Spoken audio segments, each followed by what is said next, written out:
মাত্র 4টা চ্যাপ্টার পরেই কিন্তু তুমি উচ্চতর গণিত প্রথম পত্রে সিকিউতে 50-এ 50 পেতে পারো। কি বিশ্বাস হচ্ছে না? আচ্ছা চলো আমাদের আজকের ক্লাস শুরু করি। আসসালামু আলাইকুম প্রিয় শিক্ষার্থী বন্ধুরা, স্পেশালি এইচএসসি 25 ব্যাচ তোমাদের পরীক্ষা কিন্তু চলে আসছে। সো তোমরা যারা এখন একটু সিলেক্টিভ ওয়েতে পড়াশোনা করতে যাচ্ছ, যে ভাইয়া সব বই এখন অ্যাকচুয়ালি করবো না, যেগুলো আমার পরীক্ষার জন্য বেশি ইম্পর্ট্যান্ট ওই টাইপের বা ওই চ্যাপ্টারগুলো একটু বেশি বেশি করব, ওই চ্যাপ্টারগুলো একটু বেশি বেশি রিভাইজ করব, তোমাদের জন্য হচ্ছে আমাদের আজকের এই সাজেশনস ভিডিও।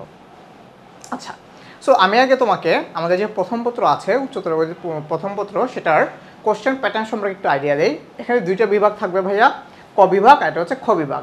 ক বিভাগে থাকে হচ্ছে তোমার বীজগণিত ও জিওমেট্রি, আর খ বিভাগে থাকে হচ্ছে তোমার ত্রিকোণমিতি ও ক্যালকুলাস। ঠিক আছে, সো প্রত্যেকটা বিভাগ থেকে তোমার 4টা করে মোট 8টা কোশ্চেন আসে। সো আমরা যদি ক বিভাগ আর খ বিভাগে কোন কোন চ্যাপ্টারগুলো আছে সেগুলো নিয়ে আগে একটু আলোচনা করি।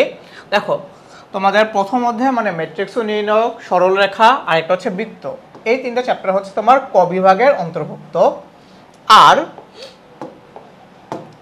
ত্রিকোণমিতি, তারপর হচ্ছে তোমার ডিফারেন্সিয়েশন আর ইন্টিগ্রেশন, এই দুইটা চ্যাপ্টার হচ্ছে তোমার খ বিভাগের অন্তর্গত। ঠিক আছে, আচ্ছা তো ক বিভাগ থেকে কয়টা কোশ্চেন আসবে ভাইয়া? ক বিভাগ থেকে কোশ্চেন আসবে হচ্ছে তোমার 4টা কোশ্চেন আসবে, আর খ বিভাগ থেকে কোশ্চেন আসবে ভাইয়া হচ্ছে তোমার 4টা। সো এই 4টা করে মোট 8টা কোশ্চেন আসবে, এবং তোমাকে প্রত্যেকটা বিভাগ থেকে মিনিমাম 2টা করে অ্যান্সার করতে হবে, এবং টোটাল অ্যান্সার করতে হবে হচ্ছে 5টা। ঠিক আছে, আচ্ছা সো এমনটা করলে কিন্তু হবে না যে তুমি ক বিভাগ অনেক ভালো মতো পড়ে গেছো, তুমি ক বিভাগ থেকে 4টা কোশ্চেন অ্যান্সার করে দিলা, আর খ বিভাগ থেকে মাত্র একটা কোশ্চেন অ্যান্সার করা, সেটা কিন্তু ভাইয়া করা যাবে না। মিনিমাম 2টা এবং ম্যাক্সিমাম তুমি অ্যান্সার করতে পারবা, তাহলে কয়টা? 3টা। ঠিক আছে, আচ্ছা এখন আমি তোমাকে কোশ্চেন প্যাটার্নগুলো একটু বলি। তো বিগত লাস্ট 2 থেকে 3 বছর কোশ্চেন অ্যানালাইসিস করে দেখা গেছে যে তোমার ম্যাট্রিক্স ও নির্ণায়ক থেকে রিসেন্টলি 2টা করে কোশ্চেন আসা শুরু করছে। আচ্ছা, সরলরেখা থেকে একটা আর বৃত্ত থেকে একটা, এই হচ্ছে তোমার 4টা কোশ্চেন। তো এছাড়া একটা প্যাটার্ন হচ্ছে এখানে ফলো করা যেতে পারে, যে হয়তো ম্যাট্রিক্স এবং নির্ণায়ক থেকে একটা, সরলরেখা থেকে একটা, বৃত্ত থেকে একটা, এবং সরলরেখা আর বৃত্ত এই দুটো কম্বাইন করে আরেকটা কোশ্চেন আসতে পারে। আচ্ছা, খ বিভাগের কোশ্চেন প্যাটার্নগুলো যদি আমি একটু তোমাকে বলি, ত্রিকোণমিতি যেটা আছে মানে সংযুক্ত ও যৌগিক কোণের ত্রিকোণমিতি অনুপাত, এখান থেকে একটা, ডিফারেন্সিয়েশন থেকে একটা, ইন্টিগ্রেশন থেকে একটা, অথবা তোমার ডিফারেন্সিয়েশন এবং, অথবা না বলে এখানে এবং বলা যায়, এটুকুকে দেবো। তো ডিফারেন্সিয়েশন একটা, ইন্টিগ্রেশন থেকে একটা, এবং ডিফারেন্সিয়েশন ও ইন্টিগ্রেশন মিলাই এখান থেকে হচ্ছে তোমার একটা কোশ্চেন আসতে পারে। এছাড়া একটা প্যাটার্ন দেখা যায়, সেটা হচ্ছে কি তোমার ত্রিকোণমিতি থেকে একটা, ডিফারেন্সিয়েশন থেকে একটা, ত্রিকোণমিতি আর ডিফারেন্সিয়েশন মিলিয়ে হচ্ছে একটা, আর ইন্টিগ্রেশন থেকে হচ্ছে একটা আলাদা। ঠিক আছে, তো এই 4টা কোশ্চেন হচ্ছে তোমার খ বিভাগ থেকে আসতে পারে। সো যেহেতু ভাই এটা সাজেশনস ক্লাস, তো ভাইয়া হচ্ছে তোমাকে মোস্ট ইম্পর্টেন্ট যে চ্যাপ্টারগুলো মানে যেগুলো তোমার জন্য ইজিয়ার হবে এখন করে ফেলা, সেই চ্যাপ্টারগুলো অ্যাকচুয়ালি তোমাকে একটু বলে দেওয়ার ট্রাই করবো। সো দেখো, আমাদের প্রথম যে চ্যাপ্টারটা ছিল ম্যাট্রিক্স ও নির্ণায়ক, ঠিক আছে, এই চ্যাপ্টারটা তুমি চোখ বন্ধ করে ফেলবা। খুব ইজি একটা চ্যাপ্টার, চোখ বন্ধ করে ফেলবা, মাস্ট একটা কোশ্চেন আসবে।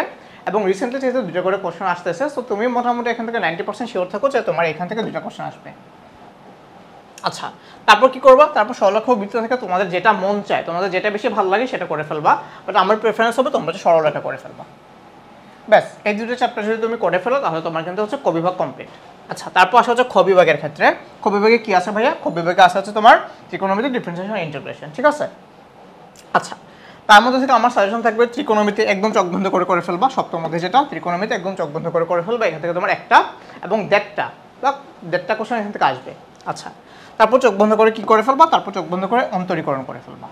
ঠিক আছে, এখান থেকে একটা প্লাস 0.5 মানে হচ্ছে দেড়টা কোশ্চেন তোমার চলে আসবে। তার মানে এই হয়ে গেলো তোমার কয়টা? মোটামুটি এখান থেকে তুমি কমন পেয়ে যাচ্ছ, অ্যাটলিস্ট 2টা তো কমন পাচ্ছই, কারণ ত্রিকোণমিতি থেকে একটা হচ্ছে মোটামুটি মাস্ট আসবে, আর ডিফারেন্সিয়েশন থেকে একটা মাস্ট আসবে। তাহলে এখানে হচ্ছে তোমার 2টা, আর উপরে কিন্তু তুমি পেয়ে গেলে হচ্ছে 3টা। অথবা তোমার যদি আরও কমন ভালো থাকে তাহলে এখান থেকে হচ্ছে এই ত্রিকোণমিতি আর অন্তরীকরণ থেকে একটা করে 2টা, এবং এই 2টা কম্বিনেশনে আরেকটা পেয়ে যাচ্ছে। তার মানে তোমার কিন্তু 7টা থেকে 6টা কোশ্চেন কমন পড়ে যাচ্ছে। ঠিক আছে, সো তোমাদের যদি কারো ডিফারেন্সিয়েশন থেকে ইন্টিগ্রেশন বেশি ভালো লাগে করতে, তুমি চাইলে ডিফারেন্সিয়েশন স্কিপ করে ইন্টিগ্রেশন করতে পারো, বাট ভাইয়ের সাজেশন থাকবে যে তুমি হচ্ছে ডিফারেন্সিয়েশন করে ফেলো। ঠিক আছে, আচ্ছা তারপর কথা হচ্ছে যে ভাইয়া আপনি তো খালি চ্যাপ্টারের কথা বললেন, তোমাদের প্রত্যেকটা চ্যাপ্টারের টপিক বেসড যে সাজেশনস ক্লাস তোমরাও কিন্তু এগুলা, আচ্ছা তো তোমাদের প্রত্যেকটা চ্যাপ্টারের টপিক বেসড সাজেশন ক্লাসগুলোও কিন্তু তোমরা আমাদের এই ইউটিউব চ্যানেল, ফেসবুক চ্যানেল, আমাদের গ্রুপসগুলোতে তোমরা পেয়ে যাবা। ঠিক আছে, সো থাকো আমাদের সাথে।